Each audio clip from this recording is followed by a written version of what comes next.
Honorable Know-how, our Acting Minister of Health, the Deputy Minister of Administration, Dr. Ophelia Weeks, the President of the University of Liberia, Dr. Desmond Williams, the head of the U.S. Center for Disease Control in Liberia and Prevention, Dr. Melvin, the Chief Executive Officer of the African Field Epidemiology Program,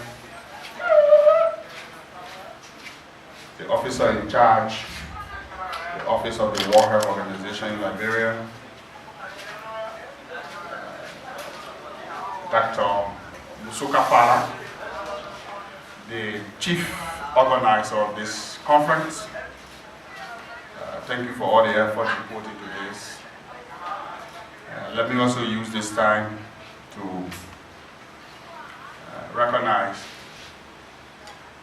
Dr. Moses Masakwa, the chair of the Board of Directors of the National Public Health Institute of Liberia and senior researcher of the West African Network for Research. Dr. Masakwa, you recognized. Fellow conferees, participants, ladies and gentlemen, today we want to welcome you to the first ever scientific conference in Liberia.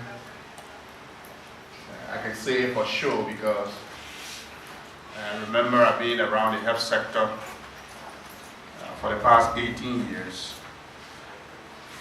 From the time I entered 1998 as the secretary, rank and file of the Ministry of Health, became Deputy Director of the Malaria Program, Acting Director for 2 years, became the Assistant Minister of Health for Disease Prevention, became the Deputy Minister of Health for Epidemic and Disease Control in Liberia, headed the Incident Management System and coordinated the entire Ebola response in Liberia. And Liberia was the first country, in fact, that got to zero on that unprecedented Ebola outbreak in the West African sub-region. So I've been around for a little bit of time, and now the Director General of the first ever National Public Health Institute of our country. I'm honored to serve in this capacity and appreciate all of you that are participating in this program. Our conference theme depicts a lot, fostering the culture of evidence-based public health practice and research in Liberia.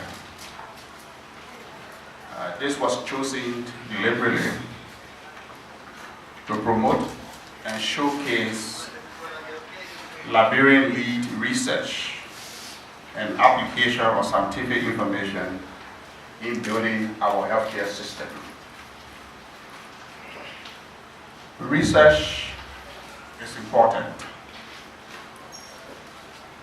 I was talking to some colleagues on the occurrence and reoccurrence of Ebola viral disease in the Democratic Republic of Congo. And as we speak in this room, DRC is still encountering another wave of Ebola outbreak, which is the 10th outbreak the record served well. And today, I'm a little bit concerned about that outbreak. The reason is the number of confirmed cases are unprecedented as compared to other outbreaks that have happened in the DRC. When you look at the epidemiology bulletin from yesterday, it tells you that they are hitting about 97 confirmed cases of over 100 probable or suspected cases.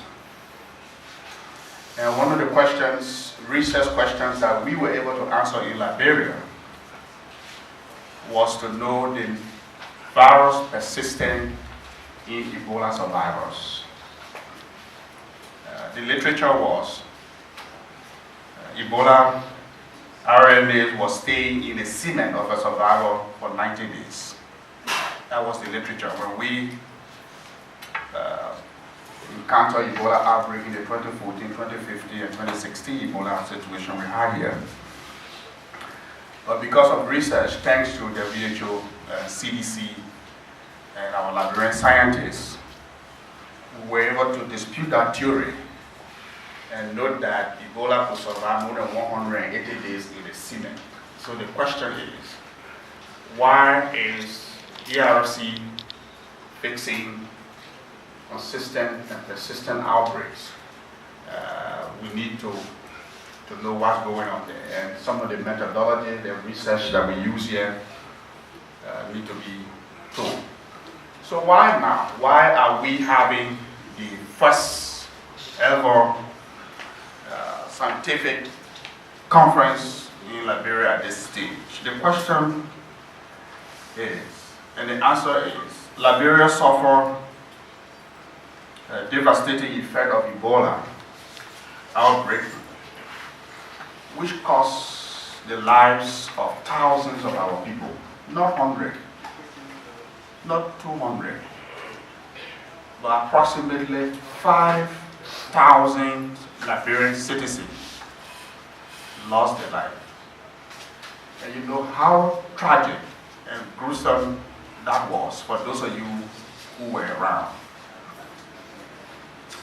Though we witnessed the civil war, but I think as Liberians, nothing makes us, Liberians, somebody told me, if you don't afraid of bullets, that we were afraid of an unseen disease that we were fighting in our country. And being in charge of that kind of response, I saw,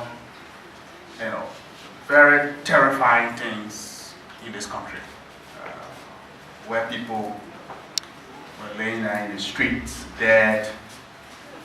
We have to organize ourselves. People couldn't have anywhere to go to. There was no enough beds to treat people, to the extent that some cogent and some very, very important decisions had to be made with regard to something unusual in our country, to burn human beings. We burned thousands of our compatriots that today their ashes are still with us. And so this did not also go without healthcare workers. About 375 healthcare workers were affected. 172 plus lost their lives. But the story is that a lot of effort has been made. A lot has been made. And this is why this conference is very much important and critical. We've got our eyes together and asked ourselves, what did we do wrong, or what was not in the healthcare system that devastated all of us like this? So we developed the Resilient Health Plan, and investment of the Resilient Health Plan to look at what are the key areas that was lacking. And I just want to name three. There are 9 pillars in the investment plan, but 3 of them talk about developing the fit for purpose, productive, motivated health workforce, epidemic preparedness, surveillance and response, and comprehensive information, research, and communication management. And today, I am extremely excited that we have the Executive Director of the Field Epidemiology Program for the African region, the FETP program. And in this room, I know we have a lot of FETP graduates here that can tell you how Liberia can move very quickly to detect, prevent, and respond to disease outbreak. So we're here to honor, in the name of Honorable Professor Dr. Emmet Dennis, a world-renowned scientist, former president of the University of Liberia, distinguished board member of the Public Health Institute of Liberia, the founder and first director of the Liberian Institute for Biomedical Research, of which, if the history of the National Public Health Institute is written, LIBR will be the first institution that was established in this country, of which we use as a pillar to build the Public Health Institute. His achievements in the fields of science will be highlighted to serve as inspiration to other Liberian young people and all of us that are copying beyond the footstep of Dr. Dennis. I hope that everyone attending this conference can take away some lessons and we can promote the culture of research in our country. Thank you. God bless you.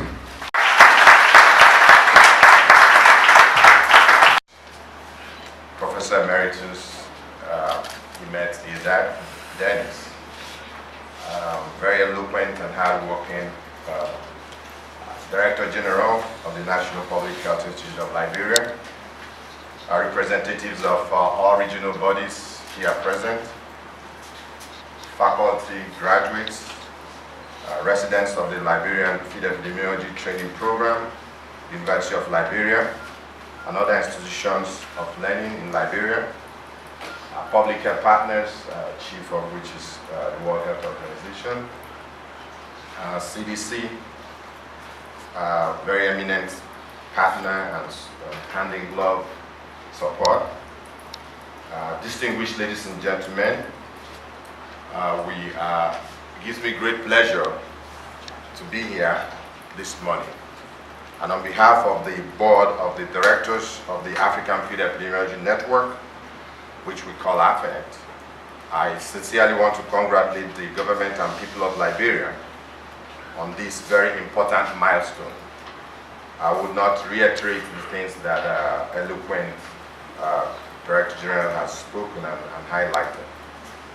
This inaugural Emmet Dennis National Scientific Conference is an exciting and timely opportunity to highlight the key public health developments in Liberia, specifically in the West African sub-region and Africa as a whole. As you heard him say, Liberia as a country has had unique experiences which provide a wealth of knowledge in public health. Liberia has recovered from a devastating Ebola outbreak and is rapidly building a resilient public health system. The world has a lot to learn and adopt from you. In the Africa CDC, when we talk of countries that have moved very rapidly and forward with the establishment of their National Public Health Institute in the format and in the ideal way that is planned, Liberia stands tall and very forward, and we want to practice.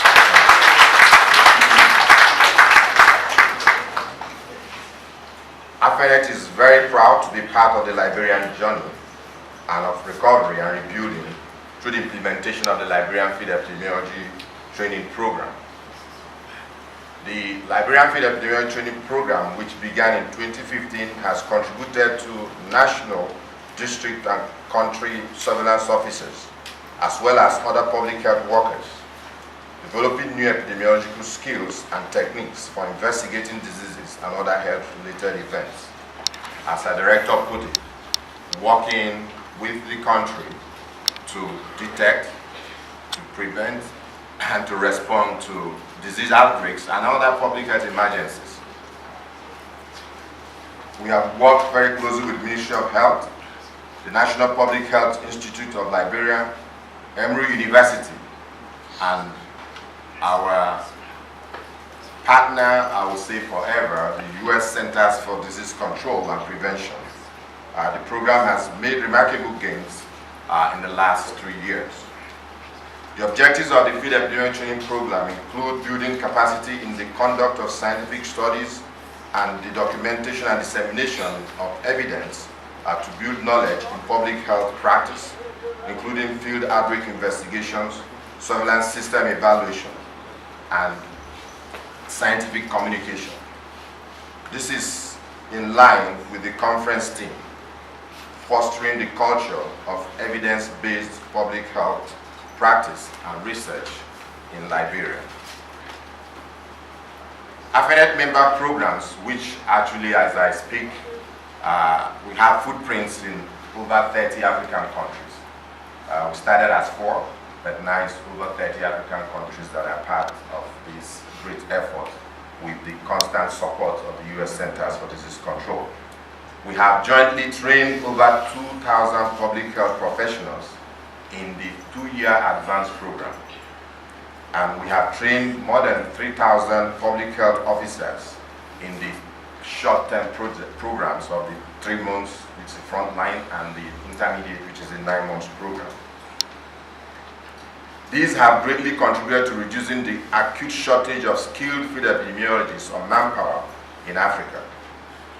While we have yet to attain the target, as you will see in my subsequent presentation of the Global Health Security Agenda, that is required for the continent, we have trained a critical mass of graduates which will contribute greatly to containing any epidemic on the continent.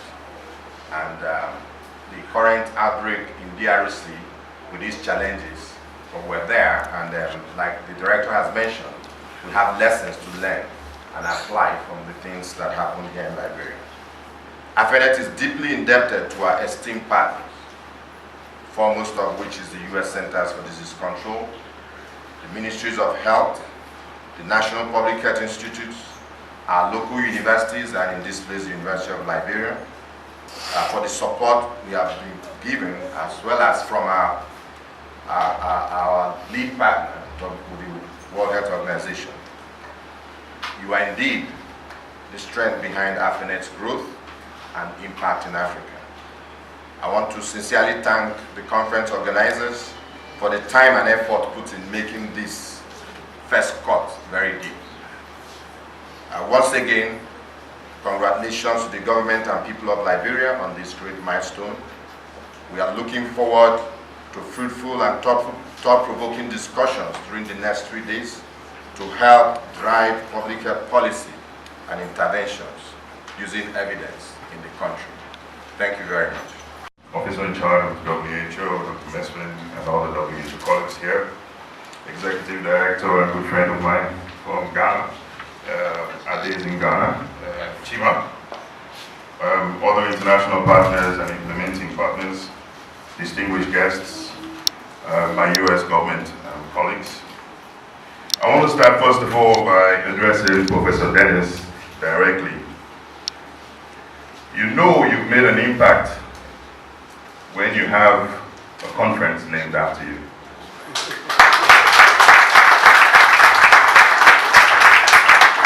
And when it's the inaugural scientific conference of a country named after you, you know you are the grandfather of Science Foundation in Liberia. I want to congratulate you on this great achievement, and I want to tell you that at some point when I grow up, I want to be just like you. No, but I want to thank you all for inviting us and co-sponsors, National Public Health Institute, Dr. Fala, Skip, and others have done a tremendous job in putting all of this together with colleagues from the Ministry of Health, the University of Liberia, AFENET, my dear implementing partner. I hear that we're married forever. That's it. I wonder if we signed a prenup. Indeed, I know. Yes, for putting together such a rich agenda for this conference. Like others said, this is a milestone event in Liberia. It's basically a recognition of all the work that has been done in Liberia over the last few years, some of it predating the Ebola outbreak. Most of that work was housed within the Liberia Institute of Biomedical Research. Dr. Bole, I recognize your efforts, and others around the table. It also represents great collaboration not only in Liberia but also across West Africa, and I want to recognize the West African Consortium that is promoting scientific programming in the region. And it's basically a reminder for us to just take a few minutes, stop what you're doing and our busy work, and look back at how far we've come. I've been in this region now for over 4 years, and it's just remarkable to see where we started and where we are today. And I want to congratulate everybody in this room who've contributed to that accomplishment. I salute you.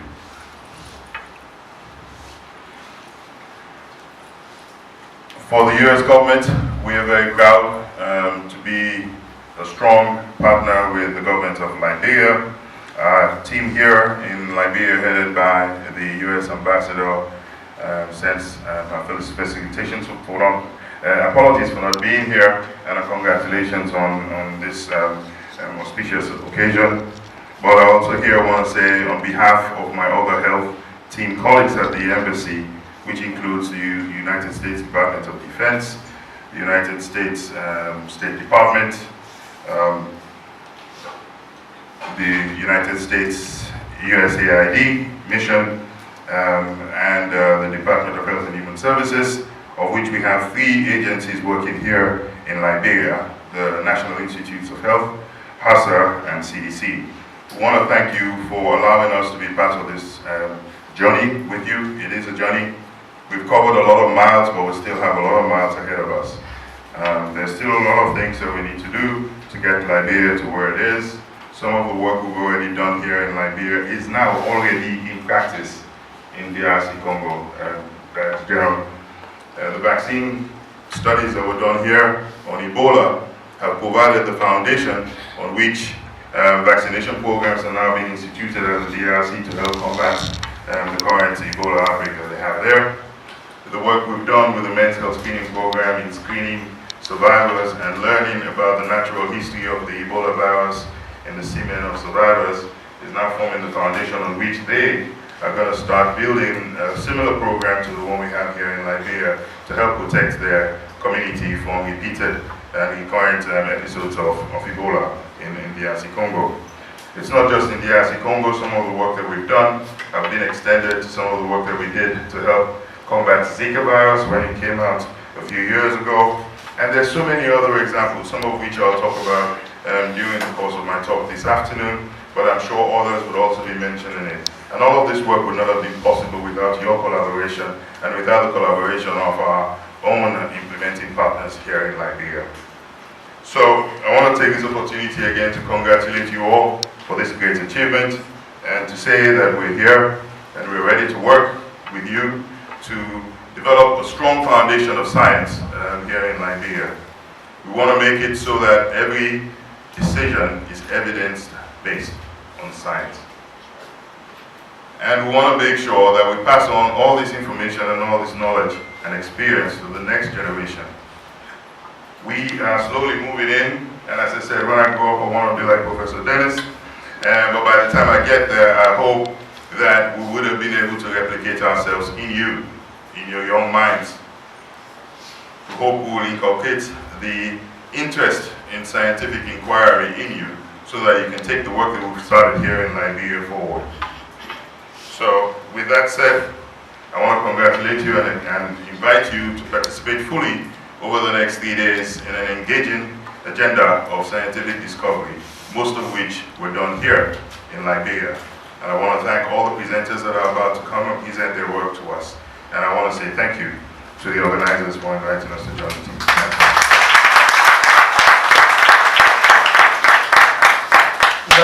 Is special for a number of reasons, as I've said before. That this conference is named after Dr. Emmet A. Dennis. It's been said that he served as the founding director of the Institute, Liberia Institute of Biomedical Research. And this was in the mid-70s. Not 1980, not 1990 or 2000, but the mid-70s. A vibrant research institute in Charlottesville. And so it's very fitting that a conference of this nature a scientific conference should be named after him. So I appreciate the wisdom to make this happen. You know, sometimes it is difficult for us to appreciate when we have a good thing. Sometimes we have to have death before we can appreciate life. Sometimes we have to be sick before we can appreciate wellness. We have to have torrential rains before we can appreciate the sunshine. And so, being the president at the University of Liberia, one might say, with a university that's over 100 years old, how come we didn't have a public health program? But perhaps we had to have Ebola to realize and appreciate that our public health system needed some major, major, major attention. And so at the University of Liberia, we just recently approved through the Faculty Senate a bachelor's degree program in public health.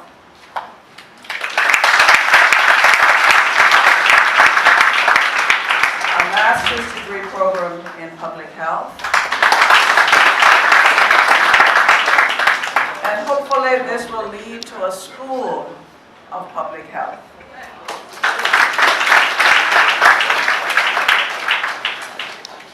Now, this didn't just happen. A number of people have worked together to make this happen. And again, some of the very people who were instrumental in putting this conference together were instrumental in making those programs, bringing those programs, or working to develop those programs for the University of Liberia. We're also in the process of putting in place a vice president for health sciences. And a number of people in this room are serving on the search committee or the selection committee for that position. And so all of this is to say that it seems like there's a perfect storm that's developing. And I'm very appreciative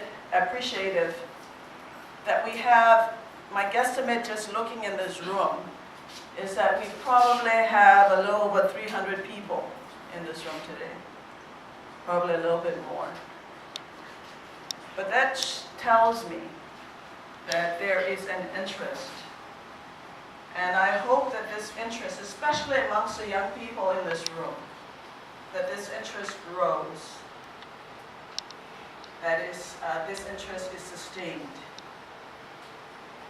I looked at the objectives for this conference, and it's to generate interest in public health, to provide education in public health, to allow interaction of both local and international scientists, to bring their research, and we've talked about evidence-based research, together in the form of presentations so that we can learn from each other. You can work from morning till night, and especially in science, until it's published, until there is an exchange of ideas in a way that you actually know what's being done, it dies. But more importantly, in a situation like this, in a conference like this, it allows us to also develop ideas from dialogue and discussions. That's right. And so I hope that this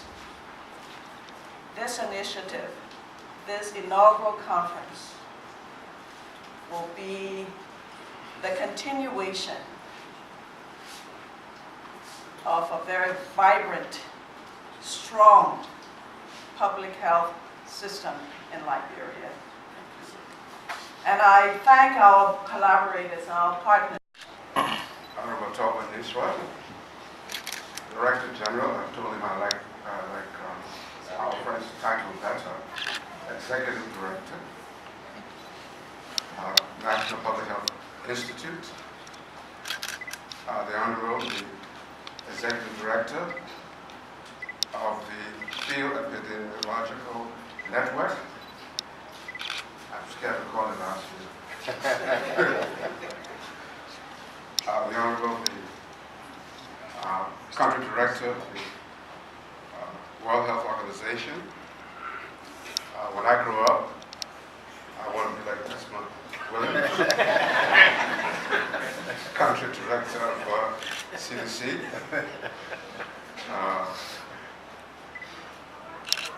Talk about soccer. I don't know what to say about this man. It's a back, so to speak. I see another friend here, Dr. Moses Massaquoi, the chair of the board of NPHIL, who I normally refer to as rebel because he thinks out of the box. The presenters that are here, ladies and gentlemen, the students and sponsors of this research scientific conference, WHO, NIH, and others. I had to pinch myself to find out whether I'm alive,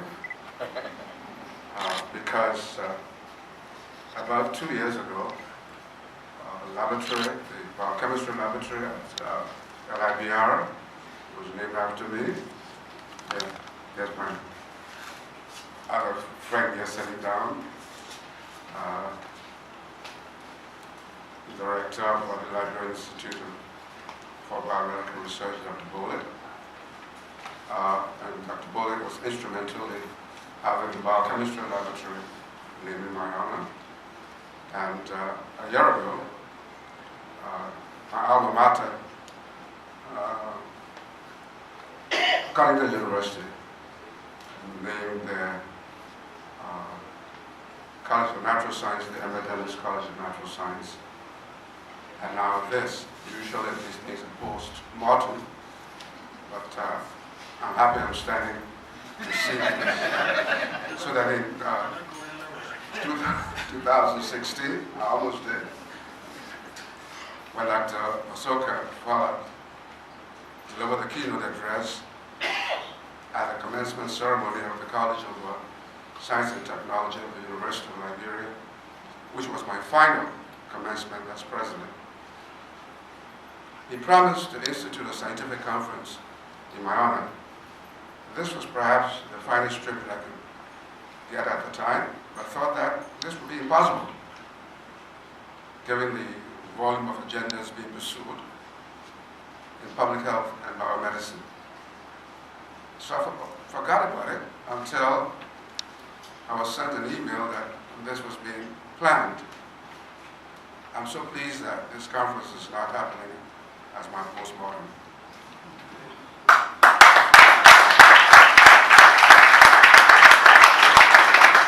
I want to say a special thank you to you, Masoka, to Dr. Lawrence Skype,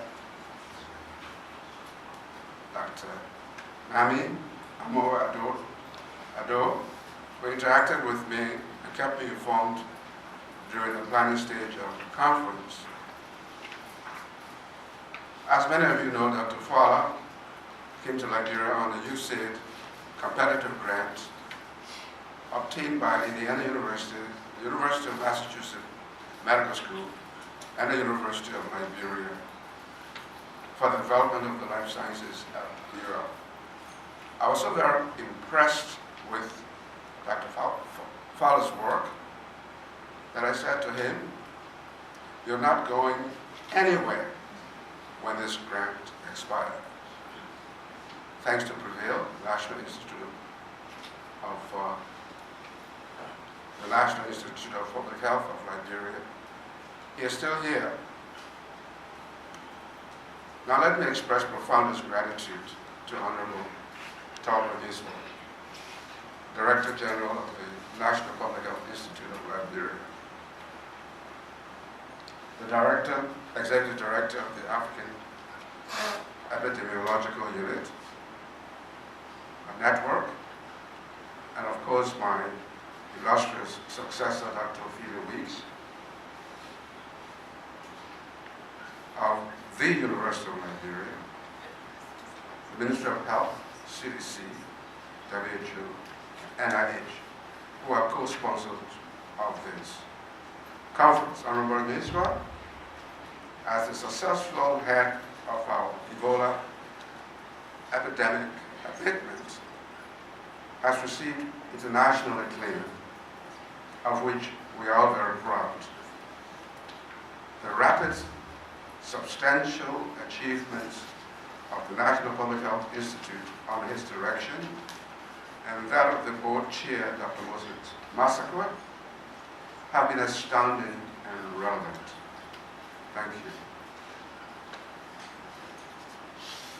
As a result of the international collaborative efforts that contain the Ebola epidemic, public health delivery systems and biomedical research have been strengthened exponentially. Honorable Yinzwa gave me a pleasant surprise at a fairly recent New York commencement when he walked up to the platform to get an LLB degree. I don't know how he did that, the volume of work that he's doing. My successor, Dr. Philip Inez Weeks, is also in the fast lane, moving our state university to become one of the top universities in Africa within the next 7 years. What a tall order.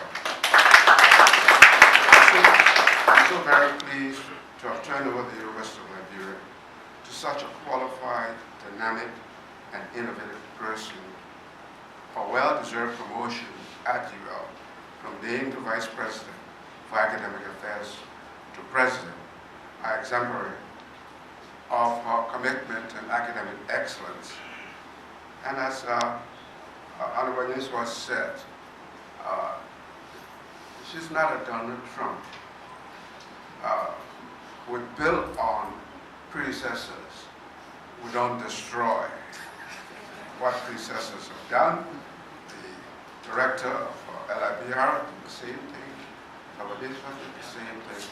And Dr. Weeks is carrying the University of Liberia to the next step. Many of my colleagues at the University of Liberia count on me often by my continuous statements that based on the enormity of the task to be done at the University of Liberia, I often said that the cup was half empty. They wanted me to say the cup was half full. Similarly, since the post-Ebola epidemic, much has been done and is being done relative to strengthening the health delivery system based on its 9 pillars. The establishment of the National Public Health Institute of Liberia, the strengthening of the College of Physicians and Surgeons and UL Medical School, the derivation of much critical and fascinating knowledge relative to the immunopathology of the Ebola virus disease, and its sequelae, the speed with which subsequent cases of Ebola and meningococcus outbreak were abated. But as for me, the cup is still half empty. As I reflected holistically about the research in Liberia, particularly as it relates to public health and biomedicine, in a substantial manner, I'm affronted by a huge yellow machine. The reality, the integrity, the ethics, and politics of research in Liberia. It is clear that a major reality and hindrance of doing substantial, sustainable research in public health and biomedicine in Liberia is the severe dearth of sufficiently qualified and experienced Liberian human capital and the infrastructure for significant and relevant research. Most of the young researchers in this country are overworked and strained. Everything I ask my rebel doctor. As such, historically, much of the prerogative of our medical research have resided in external researchers and collaborators with programs and projects that did not lead to substantial training of Liberian researchers. Let me drive this point home at the University of Liberia. A conclusion of an assessment of the implementation of a previous University of Liberia strategic plan was that the University of Liberia lacked the capability to implement its own strategic plan. Can you imagine that? So let me look at just a few research efforts whose history, the purpose of which, some of which I don't want to repeat. But George Satayan said, those who cannot remember the past are condemned to repeat it. For at least the next 15 to 20 years, the volume of qualitative research from a research institute or a tertiary institution is directly proportional to the academic and scholarly profile and numbers of its PIs, including faculty. But we do live in an exciting time now, especially when one has to be both locally relevant and globally competent. The exponential increase in knowledge has drastically improved the quality of life for humans, but without caution could lead to life obliteration. My very presence here today as an immunotherapy patient for nasopharyngeal carcinoma is a perfect example. I usually say to some of my friends, I died and went to hell. And the devil said, you're not bad enough. I said, okay. I'll try heaven. So I got there and God said, you're not good enough. So I came back and that's why I'm standing here.